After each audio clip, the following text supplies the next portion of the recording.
Welcome to Kingdom of Honor. I'm your host, Zanman Shane Sabuti, along with my good buddy Jeff. And for the second straight week, I didn't have a blue start stream button. It just started automatically. So Jeff was telling me his plumbing woes. So sorry if you had to listen to that. But um, not the most entertaining stuff in the world. But No, not as entertaining as our Flash discussion from last week. no. And a verbal version of this old house is probably not what these people are tuning in for. So. Uh, Although Especially not from two morons like us. no, Bob Vila, we are not. No. So. Um, Welcome to Kingdom of Honor. We're not going to cover any live wrestling this week or any wrestling shows this week. Instead, we thought we would talk about, kind of like when Ring of Honor returns, assuming that it does someday, um, and it probably will. I mean, we talked about this before on the show, but for those of you who don't know, Ring of Honor, probably has the most funding parent company wise of any wrestling organization. More than WWE, more than NJPW, more than Impact, and probably even more than Tony Khan and AEW. It's owned by Sinclair Broadcasting, which is just a multi-billion-dollar broadcasting Well, company. doesn't Sinclair own Fox Sports? Yeah, Sinclair bought the Fox Sports networks from Fox when the Disney deal was going down because basically the FCC says, yeah, we'll allow the deal. You just have to get rid of the sports networks Right. because they didn't want to own both Disney to own both ESPN and the other. This other, it's only like real competition in the Fox Sports networks. And I mean, that alone is a bazillion dollar industry with all the different, Fox Northeast, Fox Northwest, Fox Washington, Fox Northern Minnesota, whatever. There's just so much money involved in that.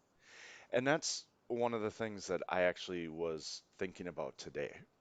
When you look at the major players in pro wrestling, you've got the independents, which really aren't doing anything because they can't. They're not funded. Without ticket sales, they're not funded. Well, Ring of Honor is not a independent, and they have the absolute richest parent company out there. So why is it that they are the only one of the big five that isn't doing anything? Well, big four. No, big Because five, Ring of yeah. Honor without fans is just not Ring of Honor. Yeah, you could say that about Impact too, but they've been kind of pulling it off. At least they've tried. Like Ring of Honor hasn't even tried. And when they were basing their entire company was built on wrestling. You would think that it would have somewhat worked a lot like NJPW has. No, I think Ring of Honor, unlike any, I think Ring of Honor, like unlike any other wrestling promotion I've ever seen, other than ECW, I'll say ECW. They the crowd is a major part of their shows. Impact, I don't feel the same way about. WWE. Obviously, there's usually a huge crowd out there, but usually a very boring crowd. Well, it's a very Did boring show with or without a crowd. I know, but I mean, unless you get like a great city like Philadelphia or Baltimore or Chicago, obviously, New York, WWE shows usually have a very boring um, kind of laissez-faire type crowd, I guess. Whereas Ring of Honor, they're always into it. They're always making the show better. Um, they've got great chants and great knowledge base, and it's Ring of Honor to me is not this. It's not Ring of Honor without a crowd out there. And while I do agree with that, I agree with the fact that they're really crowd driven, it just blows my mind that these guys have now been not working, period, since March. I Hmm. mean, we're going on almost 5 months. It's been 5 months. Yeah, it was the end of February actually, I think. Okay, yeah. So, I mean, it's been a little over 5 months. These guys haven't worked. They're not going to be in anywhere near ring telling shape once they get back into it. I just, it just one, I just worry that Sinclair is just not into it, and that's why we end up in the situations we're in. It reminds me a lot of the old WCW before Turner bought it and before Bischoff took over. It was just like, oh, the owner likes the wrestling, so we're gonna keep it regardless. Yeah. And it just it doesn't seem like they're into it. It doesn't seem like they're even putting forth an effort, and that makes me sad because throughout, time, I have absolutely loved what they do and the wrestlers they bring in and the fact they've given spotlights to a lot of people. Like, I mean, Jesus, look at the AEW roster. Half those guys wouldn't exist had it not been for Ring of Honor. Yeah. You can say things for the NXT roster too. Yeah, true, true, very true. Um, and one of my things I was going to say that I really want to see when they come back is I want to see them still bring back the Pure Championship. That was always a title I loved, and then when they scrapped it, I was disappointed, and I'm like mournful and crying about it, but I definitely disappointed and sad. Um, and now I'm just reading on their website right now that they're returning to action this August, or this month, Oh, good. in Maryland, and it's going to be a focus on the Pure Championship. So, boom, right away, one of the things I was going to mention in our talk tonight, um, they are going to start with the ROH Pure Title tournament in August, in Maryland, and it says they've been working with the Maryland State Athletic Commission. They're going to have the necessary testing and safety measures in a continued effort to prevent the spread of COVID. And there will be no fans or staff who are not essential to the production present during these events. So, So they will be returning without fans. I guess they probably held off as long as they felt like they could. But I mean, you're right. I mean, you're right. I mean, when every other major wrestling promotion has returned, I think even MLW has returned early, late last month. They probably couldn't hold off any longer. well, and the thing is they're actually, and I want to make a point here quick before I ask you the question I wanted to ask you. But the thing is they're coming in behind. Every other organization is now allowing 25% capacity, including Major League Baseball, hockey, basketball. They're allowing, 25% capacity pretty much across the world in stadiums. And now Ring of Honor is coming in, the only other company that's not an independent that took time off was NJPW. And they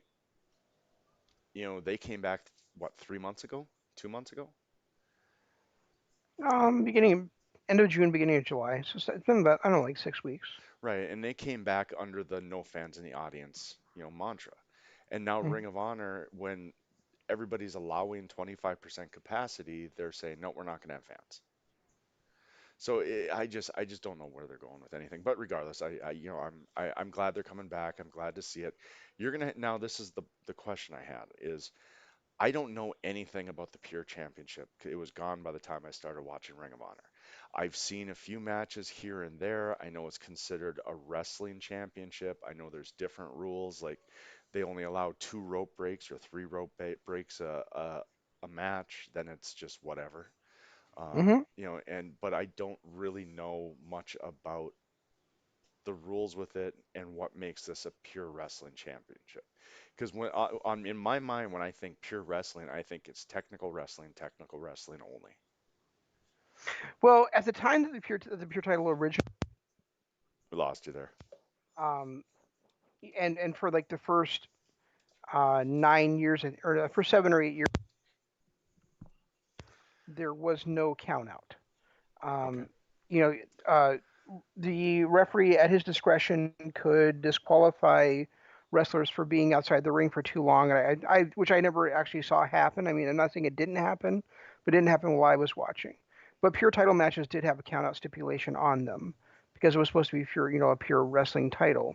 And then, like you said, each wrestler would have a total of 3 rope breaks that they could use during a match. So, you're struggling, you're caught in, I don't know, the abdominal stretch, and you can't work your way out of it. So you're working your way to the ropes. Um, you are forced to use one of your rope breaks. Then you've only got 2 left. So once you're out of rope breaks, then your opponent can use the ropes for leverage to get a pinfall. They can use rope for leverage for submission if you're tangled up in the ropes. and you happen to get pinned, too bad. There's no breaks involved in it, and you would have your opponent in a submission. Well, then you could back into the, like, say you have them in a sleeper, you could like kind of back into the ropes and make them use a rope break. See, Um, and then also there was a rule that, because it is a pure wrestling championship and pure wrestling matches, there's no closed fists allowed. So instead of a FICA 5 count or like admonishing about using a closed fist, it would be an automatic disqualification if you had no rope breaks left. Otherwise, you'd be penalized for the first one, a rope break. For the second one, would be an automatic disqualification. see now that last one is the only rule that I would identify um, with a what I would call a pure championship wrestling match. Because if you think about it, okay, the rope break stipulation's great. It's great fodder, but once the rope break stipulation is done, then it just goes out the window. You can stay in the hold as long as they desire. Well, then it kind of Right, right, turns into because it forces you to have to wrestle your way out of a hold rather than basically breaking the plane of the ring to get out of the hold. okay, that kind of makes sense then. Okay, that makes sense. So explain to me the no 10 count. I mean, when you look at it that way, all of a sudden we're starting to get into extreme rules territory where there's no countouts. No, I said it the other way. No, the other way around. There didn't used to be a count out in Ring of Honor, but there was in the pure title matches. Oh, okay, okay, that makes sense. Now, I misheard that. I thought you said that there wasn't a count out in the pure title matches. No, there was never a count out in Ring of Honor until like 2009. Okay, So instead of having a count out, if two wrestlers were outside the ring for too long of a time, then the referee at his discretion could disqualify that wrestler. okay. So I'd like to see them figure so that then that makes sense. I like to see that where it's a pure wrestling where you have to do wrestling in order to right, win. Okay, now it makes more sense. Now I'm excited to see it come back right. So because so so so of course, then and so then the way basically it kind of worked, Jeff, was that the baby faces would just try to out wrestle their opponents, whereas the heels, or just like somebody wrestling Rocky Romero sneaky style, would could make their opponents use a rope race and then just use the ropes to their advantage the entire rest of the match. yeah. You know. I mean, I would like to see it, if a chair gets used or a table gets used or they hit somebody outside the ring, it's an automatic disqualification. Oh right, yeah. I mean, all those regular wrestling rules still apply. No, I mean automatic, because now you watch somebody in a regular wrestling match and there's 15 broken tables and 5 chair shots when they're outside the ring. Then all of a sudden they get in the ring. Oh no, you can't use a chair now. Oh, gotcha. Yeah. That's become modern day wrestling. You Yeah, know, it's they almost should now, in this day and age, since there already are count outs in Ring of Honor, they should make it so that a wrestler has to stay in the ring. Or bring me the or remote, Arlo. or that if they or maybe if they leave the ring, it's similar where they would lose one of their rope breaks or something. I mean, I understand falling out of the ring, but if you purposely leave the ring, no, the other remote, Arlo. But if you purposely leave the ring, then you should lose a rope break. Right, and then you kind of have it as you can have had the referee's discretion like there always was in like WCW and USWA for the over the top thing. Right. Okay, yeah, that it does make more sense now. So, Okay, good. oh, what did you do, kid? So yeah, so they're returning later this month. I'm just looking on the site more to see if there's listed for the actual date, because it just says this month, and we're already 11 days into the month. Right. So I'm just going on the part of the see. It's kind of funny because I was checking every few days and stuff for a while, and now I haven't checked it for a while, and of course they've got this post up, but no, it does not say the actual date that they're returning. So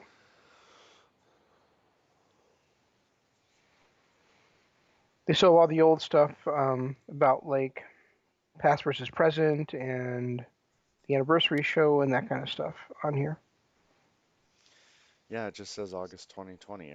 Every post just says August 2020 in Maryland, Right. but it doesn't say when the Maryland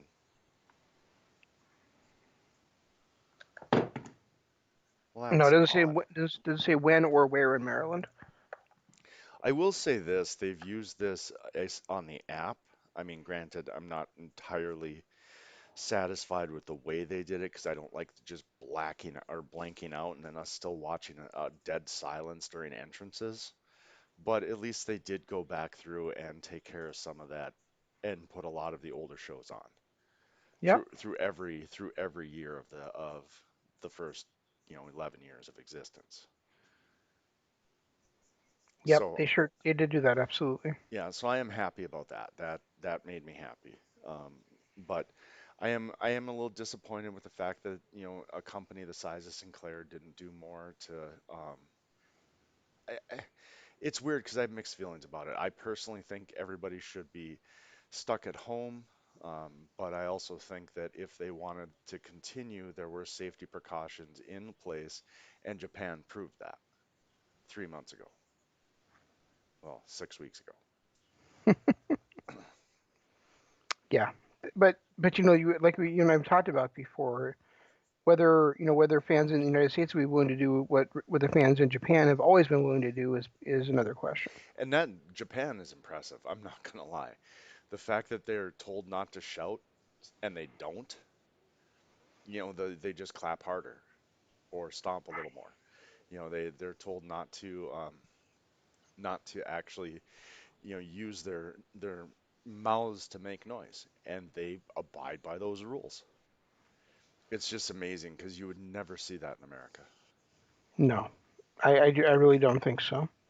Um, so how I guess not following sports as much as I used to. I didn't realize that baseball was allowing 25% attendance. I thought it was mostly like in those skyboxes they were doing that kind of stuff. Is it actually in the stands now? I guess I don't know. I'm just was watching clips today. I haven't sat down and watched an actual baseball game, or in hockey they were empty stadiums. It was just the people that were there to maintain the stadium and the Well, personnel. that's because nobody wants to watch hockey. Oh, it's the playoffs. Everyone wants to watch hockey. But I did watching highlights last night. I did see some baseball clips where there were fans in the stadium, or at least it looked like it. And same thing with basketball. It looked like there were fans. And I know that, most states are allowing 25% capacity. Okay. It seems like baseball is, proactive about it, where if a certain amount of people come up sick on a team, they cancel those teams' games and they also cancel the games of the last team they were with. So like the St. Louis Cardinals were playing against somebody, like 6 or 7 people came down with COVID and they canceled all their entire series against the Cubs. And then because they were at home, it wasn't that big of a deal. But if they had been at another stadium, like 2 days prior, they would cancel those games as well to make sure everything was cleaned. Yeah, it's interesting, because kind of wonder will things get reversed again. Is there going to be a second wave? If that second wave happens, will it be at the same time as flu season? And was everything going to go back the way that it was in March, where everything is shut down all over again? I think we're not going to be at normal again. I don't think we're ever going to be back to what we knew as normal 6, 8 months ago. I think that a lot of companies are going to change their thought process. There's going to be a lot more companies allowing work from home. Restaurants are pretty much going to be changing the way they do things in Walmart because the public will never allow them to not do curbside pickup. Like me, Walmart is amazing now because I just go on the app. Whenever I think of something that I need, I put it in my shopping cart on the app, and then I schedule a pickup time every other Saturday, and I go pick up all my groceries, call them when I'm on my way, 5 minutes in and out and back home. And That's it's cool. it's so much nicer and easier that I don't ever want to go back to actually walking in the store. And not because I value my time that much, because I mean I do, But on a Saturday when I have no kids, it's not like I have anything else to do. It's just that I hate people and hate being in stores. It's more convenient for me, so I'm happy with it. And I would much rather do that. And I will personally seek out ways to do that. So if Walmart doesn't continue it, I'll find someone else that will. Yeah, it's really interesting to gonna be interesting to see what happens. Say 7 or 8 months from now, if the world does get back to normal pre-COVID stuff, or if the social distancing is something that's You cut out again, mid-sentence.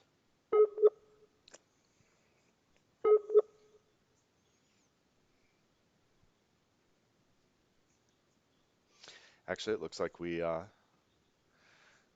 might have lost some internet connection here. I'm trying to see.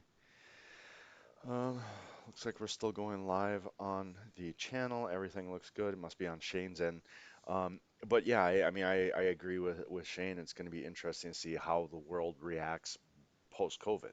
Because if I just think it's going to be very, very difficult to go back to the world that we knew before. I think so many things have come out of this. So many companies realized that things work well, like movie studios used to bank their money on movies in movie theaters. And now I think that they're just going to, maybe change that a little bit, and their money is going to be based more on, you know, the sales of movies. Like one thing that we found out the opening weekend, Sonic the Hedgehog, when it came out, my son was really, really heavy into that movie, really wanted to see that. So, we bought it opening weekend and we watched it on our TV and, we've watched it another 30 some times.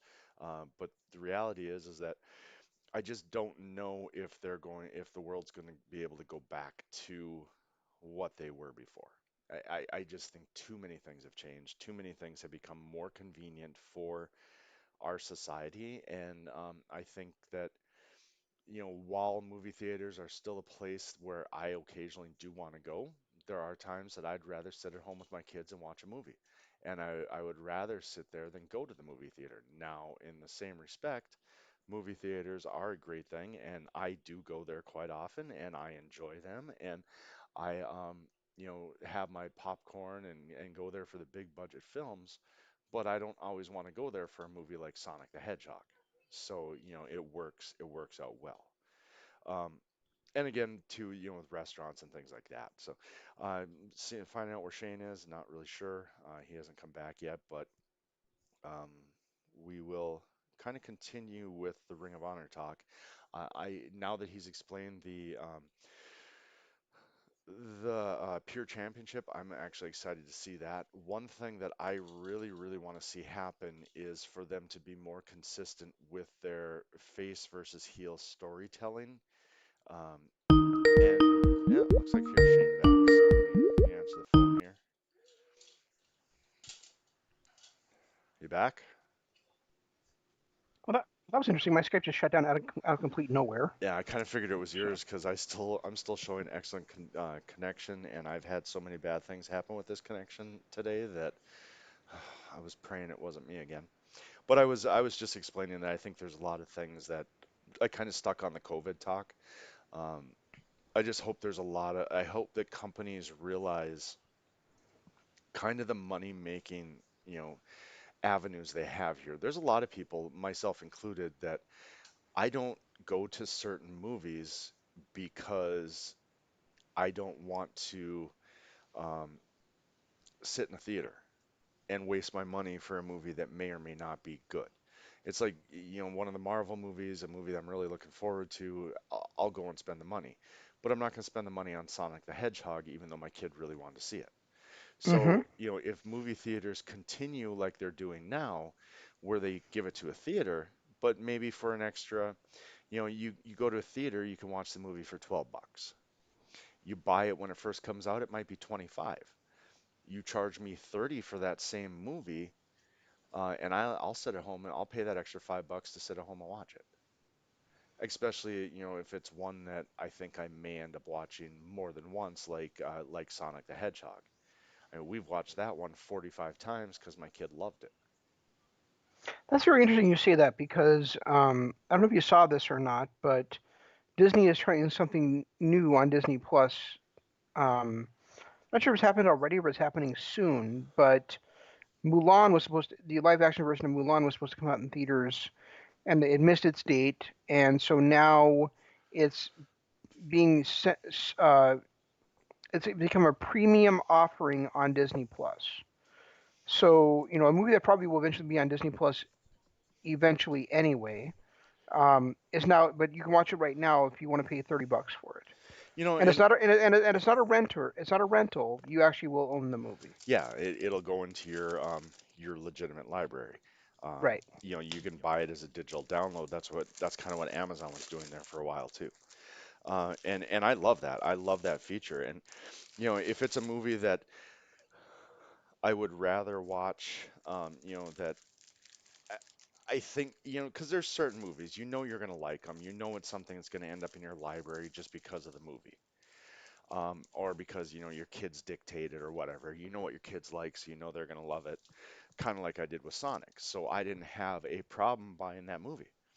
And I would have paid an extra $5, you know, for it instead of, taking my kid to the theater, spending the money on the popcorn, spending the money on the soda, which, I'll do. I'll go pick up the popcorn, but at least I didn't have to pay $47 for a soda. But, you know, to be able to buy that and watch it at home, knowing that I'm going to end up buying it anyway when it comes out, I'd Hmm. pay an extra $5 for that at release. That makes sense. I mean, with for me, and I figure eventually I'm going to want to watch Mulan. I've never seen the animated version of it, but I like I thought that the live action version looked really good in the previews for it, so I was going to give it a shot. However, I don't have kids, Right. so I mean, it's not the same situation for me, and I really don't think that I'm going to um, spend the additional money that when I already have Disney Plus, just to be able to watch it now as opposed to 3 months from now. 3 or 4 months now. S- I've already got I can certainly see where people with kids would do that, but you also like have to look at the fact that Onward they released for as a free offering, and I probably would have been much more likely to buy Onward um, than I am Mulan.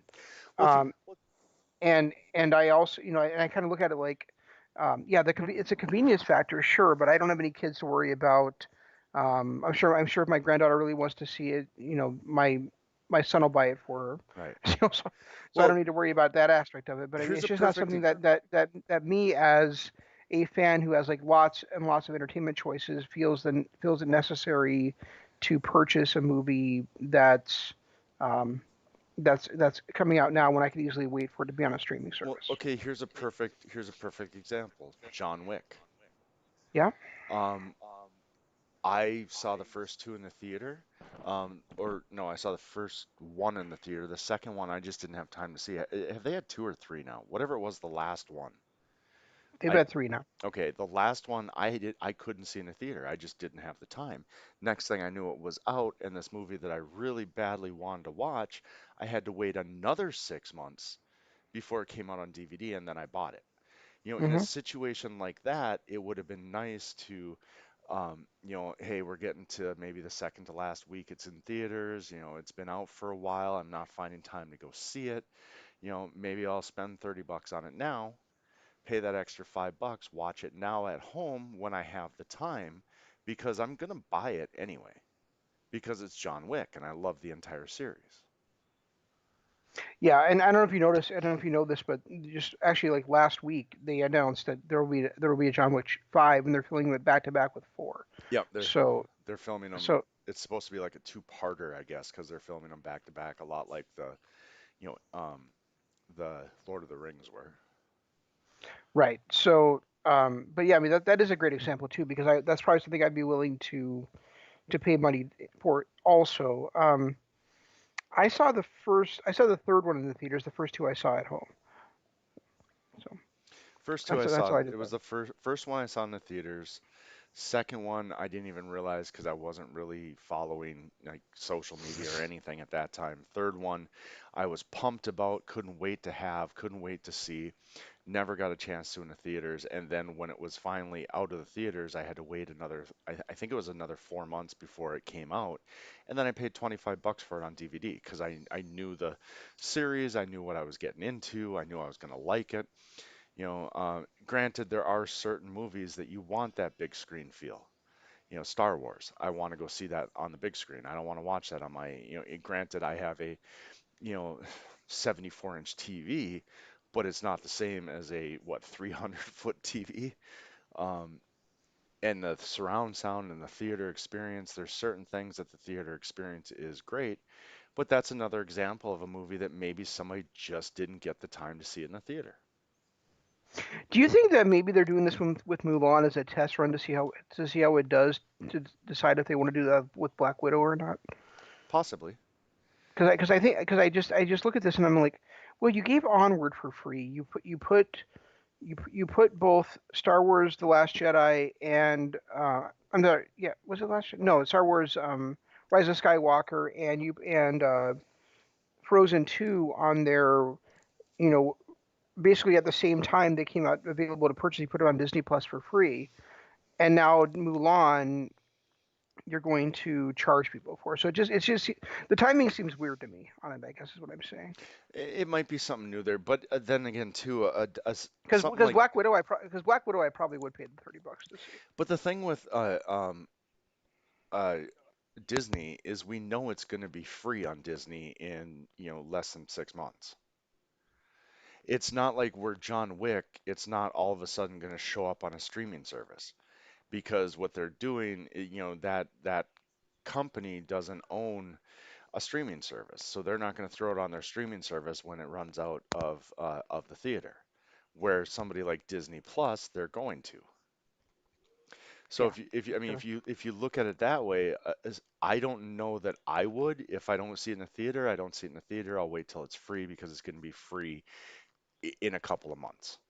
Where something like John Wick, it's not going to be free because it's not going to be on Netflix. It's not going to be on Hulu. It's not going to be on a streaming service. The only way I'm going to be able to see it when it comes out to video is by either buying the DVD or buying um, the movie digitally. Unless it ends up being on HBO Max. Right, yeah, but then, yeah, that's true. That is true, I guess. But still, regardless, I mean, you know what I'm saying. It's a little different when it's a Disney movie because you know damn well it's going to be on Disney in 6 months. I do, and we got. And we what? You keep cutting in and out. We got I know way off my topic, didn't we? I know my dog keeps moving and knocking my headphones out. I still need to get a new set of headphones. Yeah, we So definitely got way off topic there, but all right. So what do you want to see from Ring of Honor when they come back? well, what I was starting to say is, and I was starting slow because I've got two major things. The rest, it's like here or there. But I want to see more consistency with their heel face gimmicks. I don't like the fact that they like to flip people constantly. Like the Briscoes are heel for a couple of months, then they're face for it almost seems like there's too many of the characters there that are Big Show, where they're constantly flipping back and forth. You might get like Matt Taven's a perfect example. I feel like it was way too soon to turn a guy like Matt Taven face. Why he's never been faced before? No, but I'm just saying they don't stay committed to a character being heel or face. They just kind of run with what. And now that I say that, I guess the only real example I have is the Briscoes, where the Briscoes basically turn heel or face depending on who they're fighting against. Well, I think Jay Lethal is a good example too. He's gone back and forth a few times. He's back to being a heel now. He's already been a face twice and a heel twice now in his short run there as well. So I guess not short run, but since like 2011. So Right. I mean that's still it still seems like a lot though. It's you run into a situation where you get the two people that really spring to mind, and it's funny that I say that because of how much we hated the fact that Cena never stopped being a face. But I don't think it was so much that didn't stop being a face. I think it was more the fact that he never switched up his character. Because you can be a face for your entire career as long as you switch up your character occasionally. Um, but you look at a guy like Randy Orton, somebody like The Big Show. It seems like every 6 months they've changed their character. The only time I can remember Randy Orton being a long-term anything was that run he had from 2009 to 2011, where he was probably the best heel in the business during that time. Yeah. And speaking of Randy Orton, Randy, why did you hit my Skype with an RKO out of nowhere? I need you to tweet me as to why that you did that. And where would he tweet me at, Jeff? What's that? Where would he tweet me at? Oh, he would tweet you at Zanman LOP, and he would tweet me at Regi Co-op, and he would use the hashtag KOH. Yes, he would. Yes, he would. So, so But I mean that's one of the things that I want to see. The other real thing that I want to see that I feel like they've gotten away from, mainly since the Bucks left, the Bucks, SCU, and Best Friends left, is they just don't seem to want to do tag teams anymore. really? They almost seem like they're in a NJPW funk where they've got one or two solid tag teams that they stick with, and then the rest are just kind of thrown together teams that they're not really committed to, but they got nothing else for those guys to do, so we'll throw them in a tag team. It almost seems like the WWE approach, and it's felt that way ever since all those guys left for AEW. Yeah, I guess that's a fair point. I mean, I do think it took some time for them to rebuild that. It's only been like what a year and a half since AEW formed. Right. So so I guess it did take some time for them to do. But I mean, I look at that. They still got the bouncers. They've got the Briscoes. They have Lethal and um, Gresham, of course, are the tag team champions. They've got different squads um, in Villain Enterprises. They have Josh Woods and Silas Young, which is which is a really fun tag team. They put together, they took Joe Hendry and put him with Dalton Castle. And see, like Uh, you four know, of those teams that you just mentioned are that thrown together tag team, got nothing else for you to do type. but yeah, but is that really the case, or are they just rebuilding their tag division? What I'm talking about is more like true tag teams. Like that can be a thing every now and then. But to have your tag division and you only have three legitimate tag teams and all the rest of them just guys that are thrown together because you need tag teams because you're trying to rebuild your tag division. There are so many tag teams out on the independent scene that they could have gone out and gotten that are legitimate tag teams. But then what do they do with the guys in the roster that they're putting in the tag division? They just what, scrap them? They fire them? Or they find, maybe find something for them to do. Yeah, but It's there's only so many places on each card. I mean, it's not like we're looking at these Ring of Honor cards and going, I see cards where guys are missing more than I see guys with spots where they're having other guys fill in there. I mean, they've got a large roster really. yeah, and that's a problem. That's actually a huge problem with the size of the roster that they have that they're not able to get everybody in. And who So you end up but they actually did bring in a hey, couple of they actually did bring in hands. a couple of Wow. of new tag teams. They brought in um that what are they, the Savage something, the guys that are backing up Shane Taylor and Shane Taylor Promotions. And then they brought then they have Roosh and um Kenny Dragon Lee. and Kenny You Kane. I mean, Yeah, that's but a but I lot. mean, Roosh and Dragon Lee are a brother tag team, and that was one thing I was going to mention is I would love to see those guys have the tag team titles and have a nice run as a tag team in Ring of Honor. I think that'd be really sensational. Yeah. So I mean, I think that's a way you can fix the tag division right away. Is you have a tag team feud between Gresham and Lethal against Roosh and um, Dragon Lee, and then you have Rushin Lee dominate the tag division for a while, and then you said the other team stepping up to try to take them down. I think Hendry and Castle were formed as a team because I think Hendry was not getting over really well with the Ring of Honor faithful, Yeah, well, he and they and wasn't. they and they, and they invested a lot of money in him. So I think they thought well, let's see how he does if we put him with Dalton Castle. Well, I mean, I think a lot of it was the way they presented him. Yes, he was a big deal in British wrestling. Yes, he was an Impact performer for a while. But was he really such a big deal that he could walk in and talk about how he was the greatest of all time and is going to be a future champion when the crowds didn't even know who the guy was? Well, yeah, and the other big problem that I had with the way they introduced him, and I've mentioned this before on the show like several times, is back when Ring of Honor was still going on, is his gimmick is he comes out there and he's singing. Well, if the announcers are talking over his singing, how's he going to get over? Right. Yeah, I mean they really misstep. He should have been introduced as a mid-carder, maybe not come out at the end of a main event and talk about how he's the greatest ever and really just he really set his expectations way too high when nobody even really knew.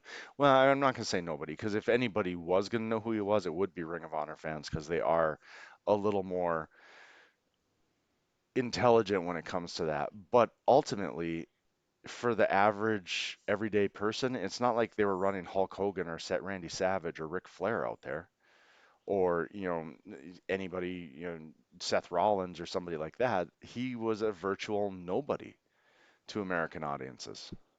And he also is just not a very good fit with Ring of Honor. No, he's He's not. just not. He's just not. He's more of Um, an Impact WWE showman entertainment type. I think he would have fit well in NWA too, but Yeah, who knows possibly. who the hell even knows if NWA is even going to be around anymore. So um, Are they still I've around? I haven't seen an NWA Power in months. Dave Lagana left, and the rumors were that NWA would be shutting down, and of course, um, Billy, what the hell's his name? Corgan. Yeah, Billy Corgan said, "Oh no, no, no, no, we're not shutting down." But that's pretty much all that has been seen since then. I would feel so bad for Billy Corgan. The amount of, he got screwed over by Dixie Carter, and then, he bought the NWA hoping to revive it, and then for that to fail too. Now, I feel like he's done a I, I, couple I, of, I guess I would feel worse for him if he had tried to keep if he had kept Dave Lagana, but just let him walk away. So I mean, he was Corgan has a lot of passion, but Lagana was the guy that with the vision for the promotion. yeah, he needs a wrestling mind. I mean, we've seen Dixie Carter had a lot of passion too, but she didn't have a wrestling mind, and she was trying too hard for that big moment. And that ultimately was the decline of TNA. And you look at other promoters throughout the world or throughout history in promotions, if they don't have the right mind for it, they need to hire people that have the right mind for it. Well, if Paul Heyman's out as the Raw general manager, maybe he can Right. pick up Paul Heyman to be the driving force behind an NWA as long as Corgan's there to rein him in a bit. You know. Yeah. I mean, I mean, I don't know how that's working with him, and I don't know, is he still a talent with WWE? Is he still under contract? I assume that he is. I'm just Corgan. saying if he were available, that maybe that'd be a good choice for Corgan to pick up. Yeah, if he could find somebody of that ilk that, has that mind for it. But, he's had a couple of different, I mean, he had Cornette in there.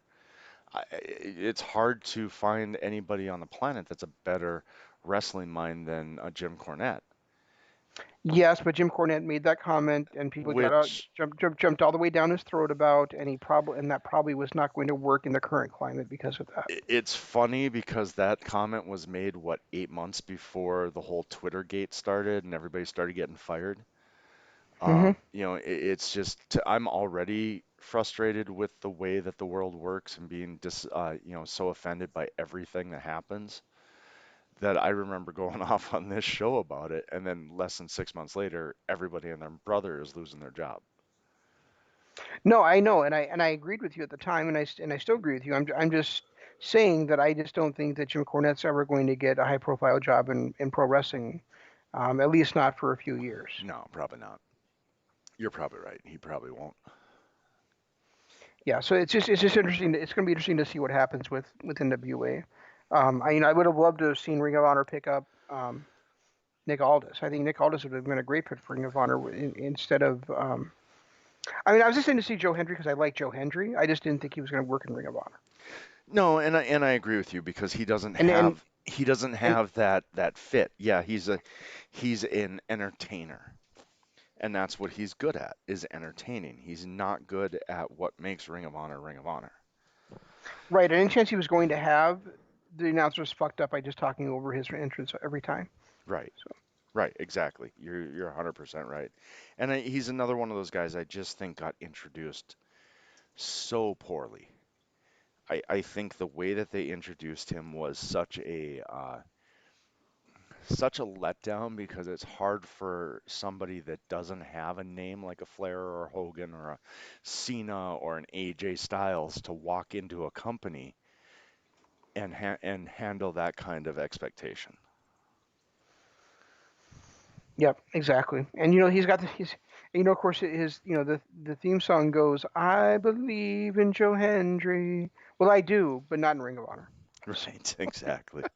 I believed in him in Defiant. I believed in him in Progress. I even believed in him in TNA, not in Ring yep, of Honor. exactly. Yeah, he could have been a big star in TNA. He really could have been. Yeah, and So, he was on his way. I just don't know what happened there. I mean, he broke up with Katie Lee or whatever her name was at that time, Whisper. I don't know what her name was, but he broke up with her and then formed this like ridiculous buddy relationship with Grotto and then just disappeared. Just went away one day. He was no longer there. yeah, that was very very weird. Um, so speaking of the tag team division, Mm, um, another thing on my list, and I know you're not going to agree with me, and that's fine, is the Briscoe splitting up. Um, I mean, yes, we want the tag division to have anchors, we want the tag division to be established again and great again, but I don't think having 12-time tag team champions there is necessary. The Briscoes have done everything they can do in the tag team division, and now it's just kind of de rigueur for them to be on top of that division all the time. Whereas I think Jay Briscoe is a fantastic singles performer, and Mark isn't much worse than Jay. I think Jay Briscoe deserves to be back in the running for the world championship. I think he deserves to be in the upper main event, or from upper mid card, I should say. And I think Mark would really thrive in the TV title division. So that's what I would really like to see, because I think Jay just has too much talent to be. And it's not that disregard tag team wrestling. Tag team wrestling is wonderful, but I just don't think that, I just don't see how they have anything more to do when they've already held the tag team titles a dozen times now. I I agree with you, but like at the same time, I don't agree with you simply because I want the tag team division to become something again. And when they already are lacking true teams, breaking up their truest team might be the bad choice. Maybe long run, I'd What? like to Okay, see that so happen. you said that like 3 or 4 times now. So what do you mean by a true team? Because to me, like Cesaro and Sheamus became a true team. Yeah, So I mean, they are, did. are you talking about guys that have been teams that have started teaming up when they were 18 years old and never split from each other? No, I'm talking about like true, like right now they're taking a bunch of Silas Young and I can't think of his name now. Josh the Goods Woods. Yeah, and Josh Woods is an exception. What I'm talking about, not true tag teams, is you take guys that are top of the card superstars or build that way, like a Hendry and Castle, like a Gresham and Jay Lethal, and throw them together. You bring in a veteran and throw him with a rookie that nobody's ever heard of, and they form a tag team, that's different. But when you take two top of the card stars and make them into a tag team, that's what I'm talking about throwing together tag teams.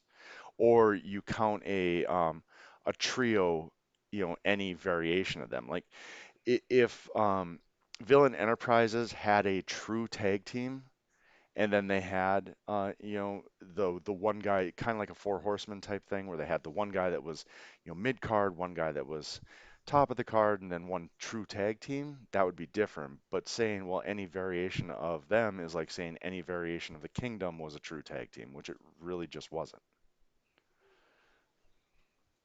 No, I mean the tag team in the Kingdom was Vinny and God, I can't think of the other guy's name anymore. TK. Um, yeah, TK O'Reilly, Yeah. Orion. Yeah.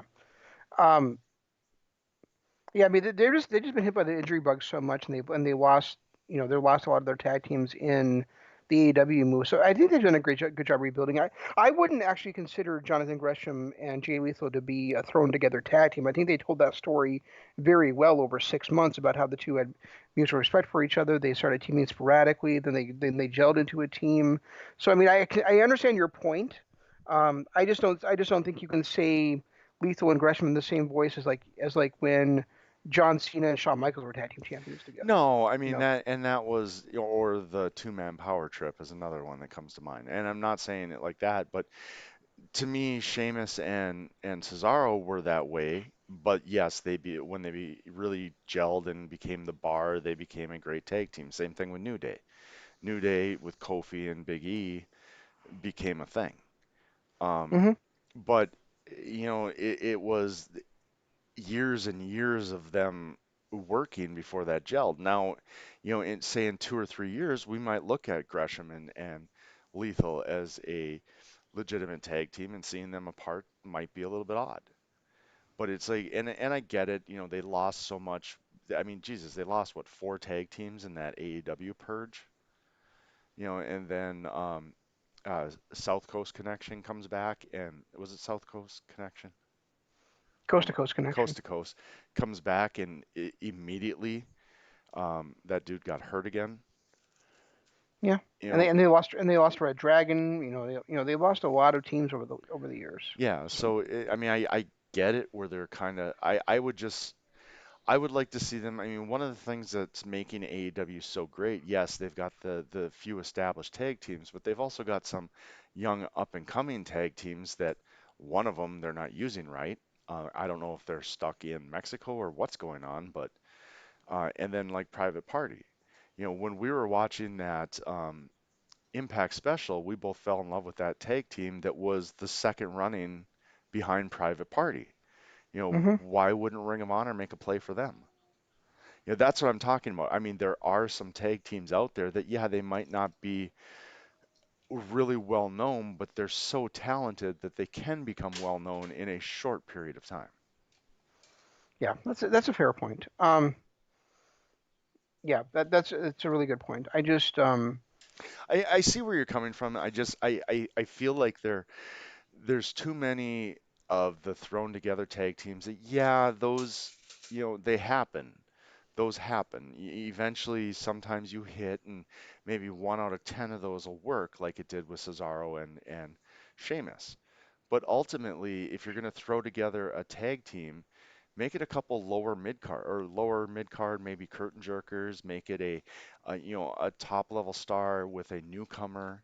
Those are the kind of tag teams that I want to see. I don't want to see Dalton Castle and Joe Hendry. And the reason why I say that is, granted, Hendry's kind of a newcomer, but the way Hendry was presented upon arrival was the second coming of Daniel Bryanson or Bryan Danielson. Yeah, I mean, one thing we forgot, and I don't know if it's still going to be a tag team because I don't know if one of the guys is going to be still with the promotion, but is Dan Maff and John Cobb, Dan Maff and Jeff Cobb. And those, and yeah, that was some thrown together tag team as well. But again, one that it makes sense for them to be together, I think. That one actually did make sense because, it was Jeff Cobb was, he was a legitimate threat, but after he lost to Taven, he'd kind of lost some of that. And then Dan Moff hadn't been around for so long that one was okay. I think the ones that really bug me are, and when Dan Moff did come back, he wasn't treated as a future Hall of Famer like Hendry was.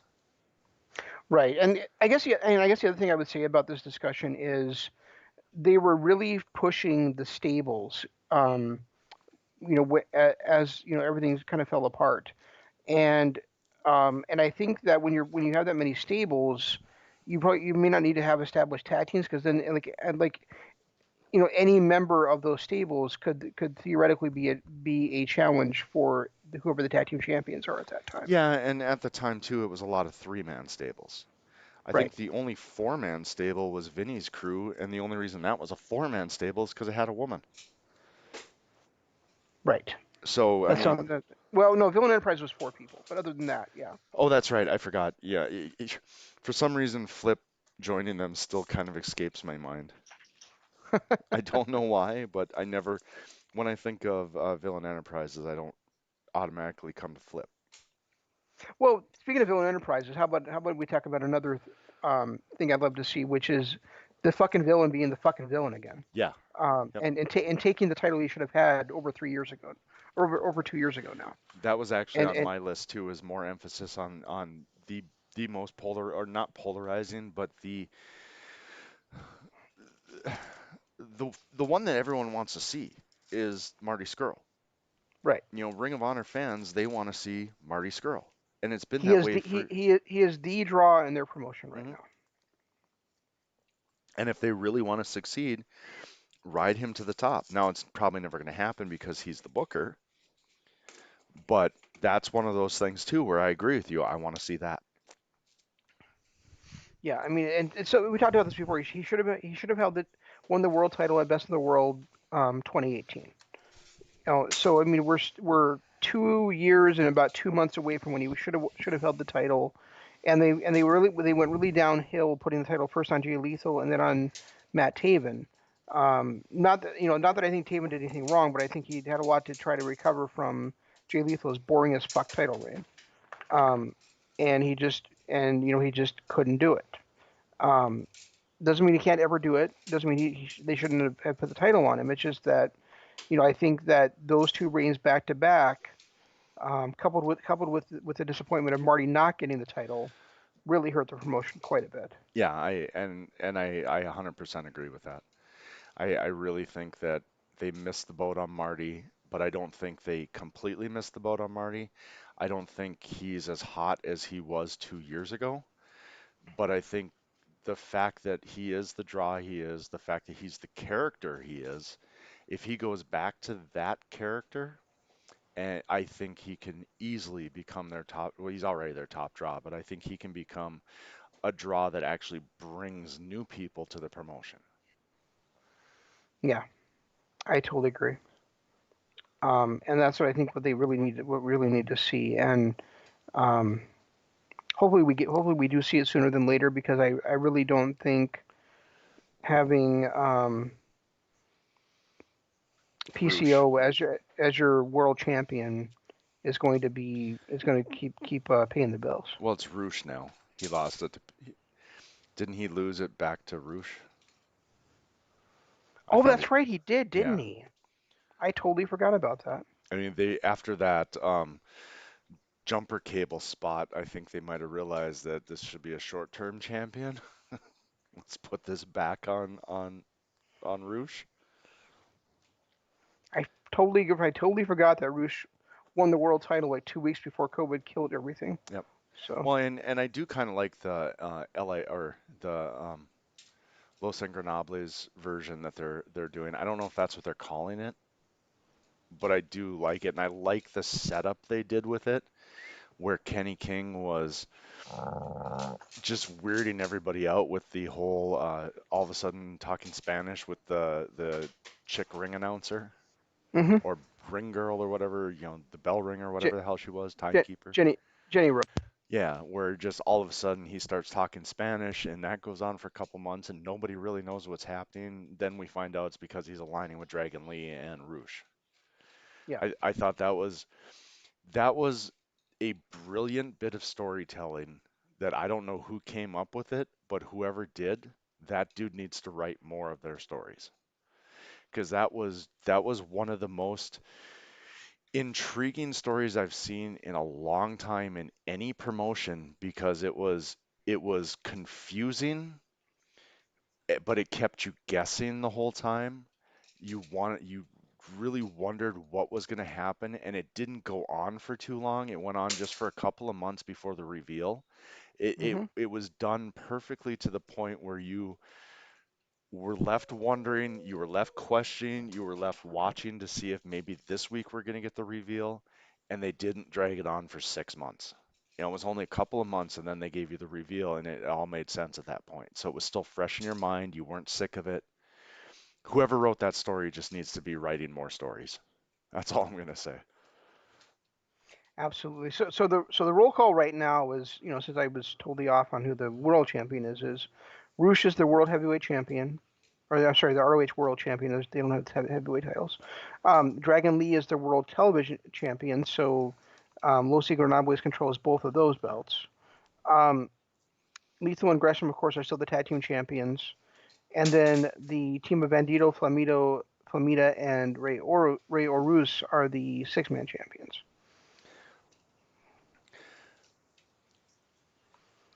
And Okay. Bandito and Flamita are a fantastic team too, by the Did way. did Rio Lee, or is he Dragon Lee? I mean, in Japan he's Rio Lee. What's he in Ring of Honor? Is he Dragon Lee? Dragon Lee. Okay. Yep. Did he win that from Cobb? He won it from Shane Taylor. Okay, that's right. Shane Taylor won it from Cobb. Right. Okay. All right. Yeah, I don't know why I missed that. I mean, considering that that was one of the better Ring of Honor stories too, was the whole Shane Taylor thing. And speaking of Shane Taylor, everything's going to be rolling into each other, which is pretty cool. Right. Another thing I really want to see when Ring of Honor returns is a program between Shane Taylor and Brody King. That to me is Money. going to be money and dynamite, and you got to do it. You Yeah. got to build it up, and you got to do it, and you got to do it well. So I mean, I think Brody King has been stuck in this as like the fourth wheel in a stable for too long when he's really the most talented guy in that stable, other than maybe Marty. Well, that actually, and I love that idea, and that actually rolls into one of mine, which is actually two of mine. And stick with me here because I'll explain in a second. But I want to see more Brody Lee because, like you said, he is the Brody King. Brody King. Yeah, I'm sorry, Brody King. He is the probably the second most talented guy on that roster. And he's huge. He moves, and I hate it. I've always hated that when you talk about, oh, this big guy moves like a cruiserweight. I've always hated that, and I'm not saying that, but he has some sickening athleticism. He has a really cool move set and just a great look. He's a good storyteller in the ring. I love him. I want to see more Brody Lee or Brody King. Um, and that ties into my second point is more NJPW. It seemed like they were getting their footings again, where Ring of Honor was maybe being able to start working a little bit better with NJPW before COVID. I mean, they had that big match between Skrull and Jay White set up. Right. And the reason why I'm saying those two tie in is because I want to see Brody King make a run at the Never Championship. Could you imagine him matches he and Shingo would put on together? Not only that, but I want to see Brody King in the G1. Oh yeah, absolutely. Absolutely. You've got the junior and Marty and Flip. You've got the heavyweight in Brody Lee or Brody King. Jesus Christ, I hate the fact that I've been watching so much AEW, but Brody King, and then you've got the God, I wish he'd go away in PCO. Hey, it's DX. We we got the tag team and the Outlaws. That's Skrull and Flip. You've got the heavyweight, that's Brody King, and then you've got the Sean Waltman X-Pac in PCO. Come on, X-Pac wasn't that bad. No, but he was certainly hated. I mean, X-Pac was one of those guys that was like Dolph Ziggler before Dolph Ziggler, where you could always count on him to give you a hell of a good match. He was always there to perform, but everyone just hated him. Yeah, which I never understood. No, So, because he was immensely talented. I think once the but word I also understand. But I also don't understand why so many people love PCO either. So I guess in that sense, it works. It's a perfect comparison. right, exactly.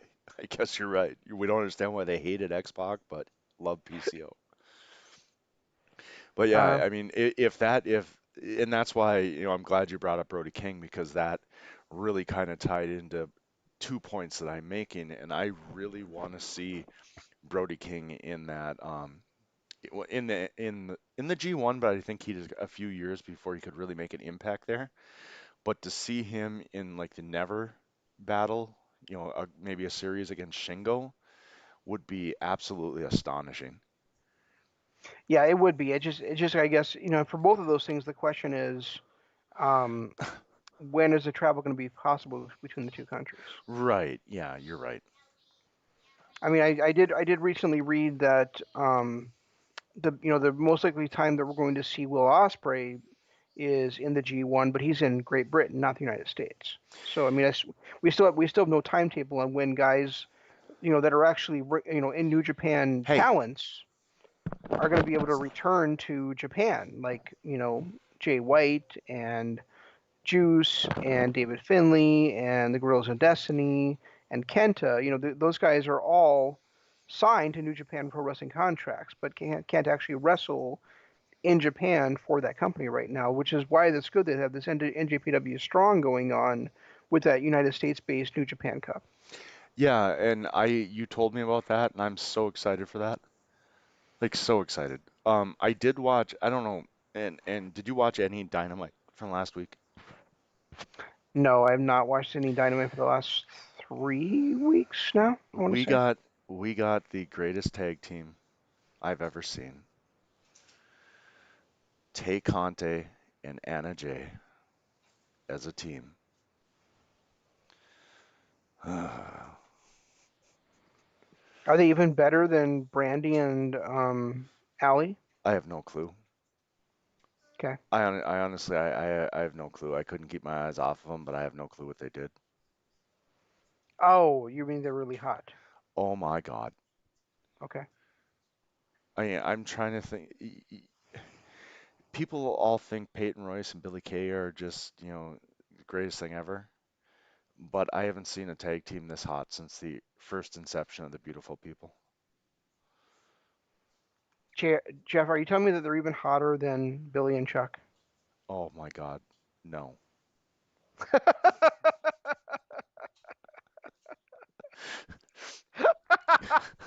Well played. They could never be hotter than Billy and Chuck. That's funny. For those of you who missed it last week, Jeff and I are not big fans of the idea of there being a women's tag team championship in AEW at this moment. I want to say I'm not saying neither one of us I don't think thought it would be a bad idea any time in their history, but less than a year after Dynamite being formed, adding two champs so close to each other, neither of which makes any sense, really sucks. They had two titles. They should have run with those two titles until they got those two titles established, not add more titles. You can't have a title established when you've only got two champions.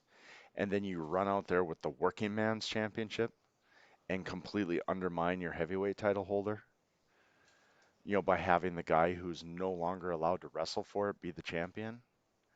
It just bad move. And And then unfortunately, and then you're and then you're trying to establish your women's division, which everybody thinks is a weak point for your show, even though it's been a strength for months. right. And yet they only have like 6 people in that division, and now creating a tag team title and then adding more people just to create a tag team title is just really bad business too. It I feel bad because everything that made AEW what I wanted to watch and what I wanted to love has now become the one thing that's driving me away from it. And hear me out here. And I guess that might have been kind of misspoken. Like I thought when we got AEW, I was buying into the we're gonna change the world. We're gonna make everything better. We're gonna, and in a way they have by combining American wrestling with Japanese wrestling.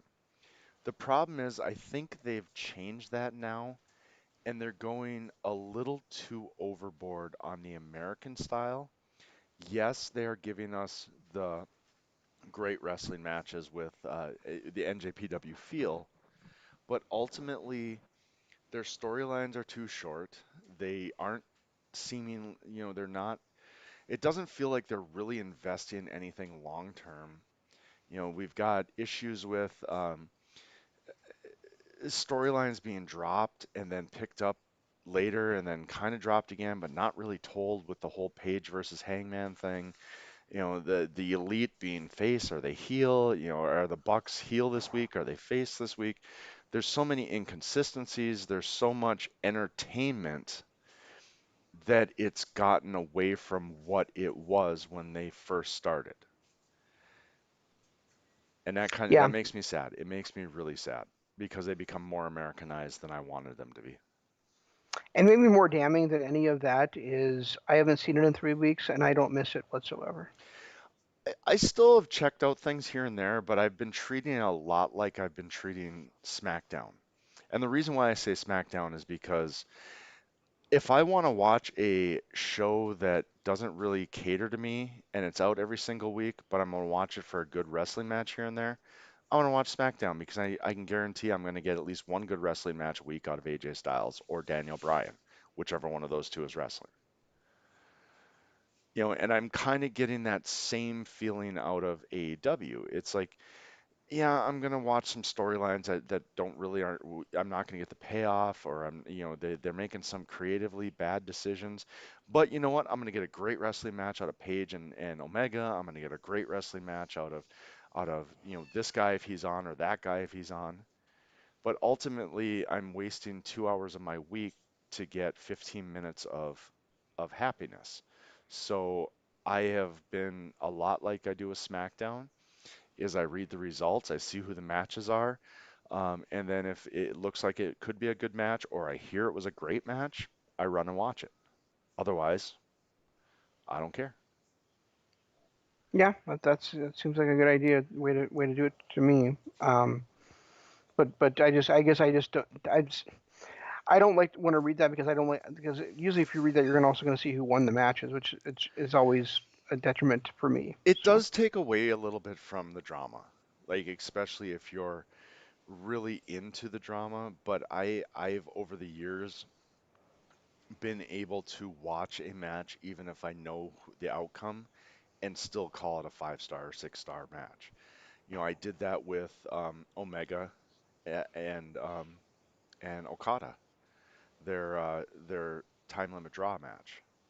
I never watched it, but I knew who won. I knew the result, and I went back and watched it. And even though I wanted a different result or I didn't necessarily agree with the result, I was still able to put it aside and buy into what I was watching.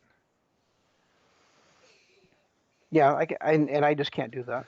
So And I get it. A lot of people that is difficult because when you're looking for the drama of, oh my God, is Omega going to pull this off? And you already know he's not going to.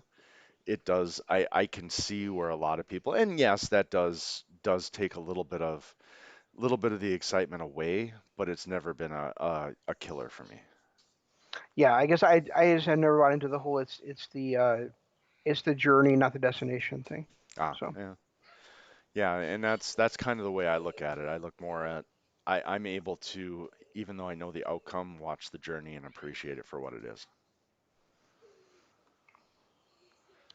that's my thoughts on Ring of Honor for this week. And we're kind of in the same boat. I So mean, we want to strengthen tag team division, but we also have um, different views on it. I really hope Ring of Honor does kind of turn things around and they do come back strong. There's a few things I want to see different, but I guess we'll see. Ultimately, if they can continue the run that they started before COVID, because I mean, let's both face it, both you and I, after Final Battle, we were done, absolutely done with the whole PCO mess. But then they kind of turned it around the last couple of shows. hmm And if they can continue what they were doing before the lockdown, I can see myself enjoying them again. yeah, and like what Jeff was just saying is I want to kind of echo that is if you guys are looking for something to watch in pro wrestling and you haven't seen the back-to-back shows they had in February yet, Bound by Honor and Gateway to Honor. Go back and watch them. Absolutely. They're on Honor Club, but they're probably like $15 on Fight, I'm guessing. But they're definitely worth a watch. They're both great wrestling shows. And they took everything that we hated about the end of the year, and especially Final Battle, which I mean, I remember getting on the air after watching Final Battle and saying, I'm done. You know, when my contract is up with Ring of Honor, let's do this Ring of Honor series now because when that contract's up, I'm done. And then, less than 3 months later, they kind of turned me around a little bit and Right. got me excited again. A lot of that was probably the Marty Scurll influence because before those two shows, he took over as the booker. So it's a possibility that it was his influence that did it. But then what really sold me on keeping it forever was the announcement of the Jay White versus Marty Scurll match, which we have yet to see and might never see. But it was just the fact that they were willing to go to that length that had me hooked. Yeah. Exactly. And So, that was kind of like you said, it was kind of like a reemergence of the New Japan Ring of Honor partnership right, at that exactly. point. Which is sad because that's the whole reason why Jay White's in the US is because he was here for that show, wasn't he? He was. And which is sad because we could have gotten Jay White and we might not. But then again, as much as I love Jay White, would we have gotten Evil had Jay White been there? There's no way to know. I don't think we're ever going to know the answer to that, Jeff. And maybe I haven't seen the brackets or anything for this NJPW strong tournament, but I wonder if Marty could be showing up on there and maybe we'll get Marty versus Jay White in that tournament. I think with the limited amount of NJPW contract over here, they're going to have to take advantage of their Ring of Honor partnership. Simply because I don't think there's enough NJPW guys over here to really field a field of 16, is there? E- Even with the dojo? No, I don't think so. No, I'm looking right now to see if there's a listing of it. I mean, you've got White Kenta, you've got both members of GOD, you got both members of Finjuice. Then you've got like Carl Fredericks and a couple of the other young lions, but I don't know if any of the young lions outside of Carl Fredericks I would really trust.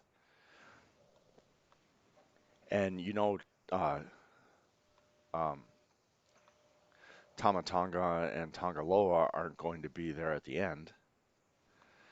Right. So they're going to want to bring in some guys from their NJPW partnership, I think, to make it so that it's not Jay White versus Kenta at the end.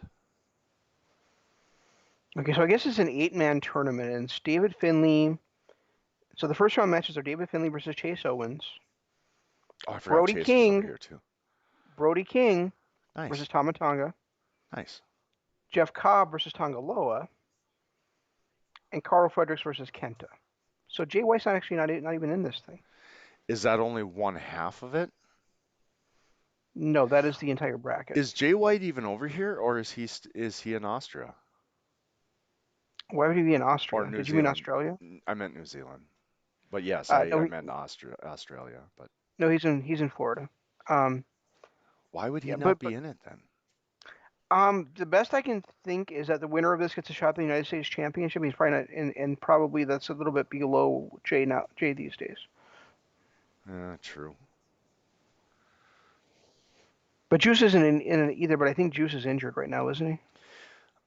I know he got injured right before, which is why Golden Ace won the belts. Mm-hmm. But I thought he had been healed up by now. Could be. I'm not sure. What are you doing, you little goof? You don't fall, because I don't want to go to the emergency room. There, you guys got to listen to my parenting technique. Anyway, Don't okay, fall. Okay, good tip. we're kind of at the end of this. I mean, we ran a little over, just because we got sidetracked as usual. So, we didn't get to any more Mount Rushmore stuff, but ultimately, I hope you enjoyed this one. And if you did, do us a favor, drop a like on this one, hit the subscribe button, ring the notification bell, not only on um, or youtube.com/Calvin LOP, or is it LOP Calvin? I don't remember. But also head to the Kingdom of Honor page, do the same thing. And then, if you would be as so kind as to head over to our Patreon page, you get a lot of exclusive content over there. Depending on your tier, you can get some things that are exclusive only on Patreon. A lot of this stuff we do on YouTube, but we also do Patreon exclusive stuff, and that is available only on patreon.com, which there are some good things. We've broken down Eddie Guerrero's career. We did that same thing with Chris Benoit. The last one we did was, oh my goodness, I can't remember. Who did Randy we do? Savage. Randy Savage was the last one we did. And eventually we will get to an AJ Styles one. We just, got a lot going on towards the end of the year with our jobs and everything. But there's that on patreon.com and of course our YouTube I'm sorry, Twitter, which we talked about earlier. I am at a Regi Co-op. That man over there is at ZanmanLOP, and best way to reach us is through our hashtag KOH. Guys, a little programming update. Right now we are in a tumultuous period in our jobs. Shane is in a position where he is going to be swamped for the next, what, month and a half, you said? Actually, it's going to, and now that I got a little bit more information today, it's going to be the next 4 months. Next 4 months, okay. And I am good for the next month, but starting in September, my life turns into a crazy, hectic, hellish time.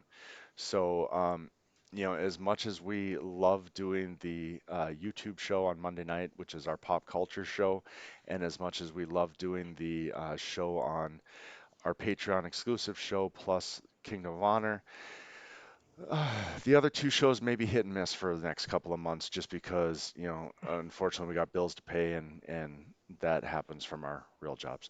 Um, this is fun and we will continue to do Kingdom of Honor, but we may end up being hit and miss on the other two shows. It's just going to depend on what we can get done. It might take us a little longer to get through them, not necessarily getting through them every single week like we've been doing, but by all means, that will pick up again in after that 4 month hell schedule that Shane's going to be going through. Absolutely. So, what do you say for next week's show, Jeff? We try to watch the NJPW Strong episodes that are airing on Friday nights and catch those for the first couple of weeks of the New Japan Cup tournament in the USA. Yeah, I would like to do that, especially now that I know Brody King's involved. We got Summer Struggle coming up here in what, 2 weeks? Oh, the big main card is on August 29th. So it'll probably be like the beginning of September. It's actually available on in US commentary. And didn't you say there's some pretty exciting matches on the road too? I thought I'd heard you mention that, or I might have misread that. Well, I know there was just recently a mini tournament to crown the new never openweight six-man champions. Oh, that's right. So Okay, that's what it was. So, guys, which which I haven't seen any of you. I tried to watch an NJPW last night, but once again the app crapped out on me. So it's their maintenance is at like 9 o'clock at night, bro. I It's know. like 8 or 9. It's every single night they run maintenance and you're down for an hour. So you either have to wait until it ends at 10 or you have to hit it well before that. Yeah, but I can't with my schedule. You know that. Oh, I know, which makes me laugh. But that's I've run into that problem myself. But that's so next week NJPW and whatever else is going on in the world. That's all we've got. We'll try to do better next time. This is Shane saying long days, pleasant nights, and Jeff saying Goodbye.